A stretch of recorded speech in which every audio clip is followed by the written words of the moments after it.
I too didn't really grow up with a religious environment. Both my parents both believed in God, but didn't do like any practices or didn't go to church or anything like that. So all of this is kind of new to me, but they always gave me a choice. But for the longest time, I always grew up thinking that God didn't exist. I used that choice to just push him away. I always thought that he was just a made-up idea or figure, and anyone who believed in him was crazy. I believed that I knew more than anyone, really, more than my parents, my friends, and definitely more than God. I relied on that knowledge and on my own understanding constantly, and I had my own priorities and opinions, and that's all that mattered to me at the time. That's all that I thought I needed, until around 13 and 14, when I had been struggling through some hard family situations and began to struggle with my mental health. I could feel my heart hardening and felt trapped in my own mind and anxiety. This continued throughout high school and slowly became more than just a small struggle. What started as anxiety quickly became suicidal thoughts and harmful habits. By the time COVID came around, I felt entirely alone. I didn't really have any true friends, and I was home alone looking at a computer screen as a classroom 24/7. And that time definitely changed me as a person. Somehow, by what I would consider now the grace of God and having my amazing parents by my side, I slowly made it out of that situation, but only to be faced with new ones. Coming back to school alone while dealing with home and being led by emotion and anger, I felt lost.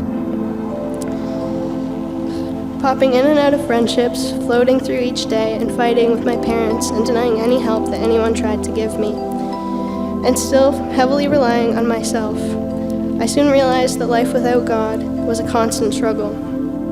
But one day, I found the courage to talk to people who would later become my best friends and practically family for the next few years, and who would eventually lead me here. I still love and am grateful for all those people today, because in those moments, my heart started to change. I became more like myself, and I could feel my heart begin to soften and my mind open up. I was still falling back on my own understanding, though.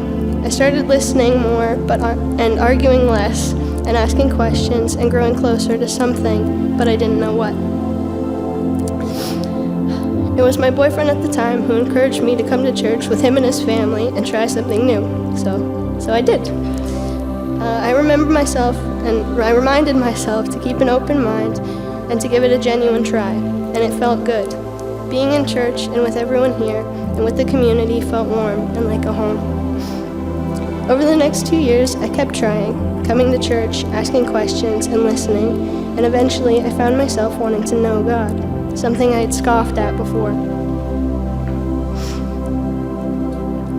But I was still holding on to worldly views and desires from my past. Anger, resentment, gossip, jealousy, and lust were so rooted in me, and I didn't even notice. I knew I wanted to grow a relationship with God, but I still wasn't willing to give him full control or truly change and give up those things that I so relied on before. Eventually, I got so caught up in those sins, I made some really bad decisions and hurt the people that I loved most. My life felt like it was falling apart around me yet again. I felt broken and alone, but in those times I remembered the church and the relationships that I began to make. So I kept coming, and I kept growing in faith. I lost a lot during that time, but it gave me time to be alone with the Lord. And like Psalm 34 verse 18 says, "The Lord is near to the brokenhearted and saves the crushed in spirit." And it was in my darkest moments that I surrendered it all to him and understood that what I truly needed wasn't those sins from before, but faith in Jesus. I had to learn some hard lessons to get here today. But I so clearly see now that everything that's happened in my story was for a reason, and he had a plan. And it has led me to so much grace and love that I am forever grateful. He's blessed me with forgiveness and the strength to forgive others, and the most amazing friendships and people that I get to share my story with today. So as I take this next step with the Lord, I pray that I only grow closer to Him and His character and continue to write my story in love and in faith.